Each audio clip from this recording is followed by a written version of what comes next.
What happens when your spine deteriorates?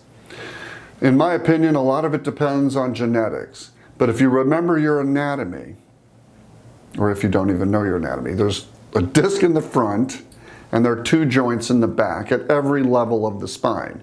Remember, you have 5 discs in your low back, you have 5 discs in your neck, 7 vertebrae in the neck. And the discs are in the front, they're like the cushions, and in the back are the facet joints, one on the right, one on the left. The facet joints can deteriorate or get arthritic as you age. Your disc can degenerate and the disc can collapse. Personally, me, I degenerate my discs and my facet joints look pretty good, which makes me a good artificial disc candidate.